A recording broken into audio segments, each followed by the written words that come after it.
Hello everyone, welcome to another brand new video, and in this video I will show you how to add comments on a Reddit story. So Reddit has really separated its stories from its actual posts so that your timeline doesn't get cluttered up. But sometimes it's really hard to interact with the stories since the interface is a little different than your casual Reddit For You page. So, how can you comment on a Reddit story? Let me show you. First, open your Reddit app, and then on the top left corner, you will see the Reddit logo alongside a drop down menu. Click on that, and then go to Watch. Here, you will find all the stories posted on Reddit.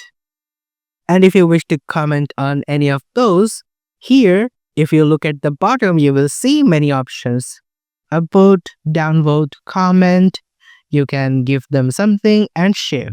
If you tap on the comment icon, it will redirect you to the original post, and then you can just join the conversation from here. If you found this video helpful, please give it a thumbs up. If you have any questions, comment below and we'll be more than happy to answer it for you. And if you want to see us more on your For You page, subscribe to our channel.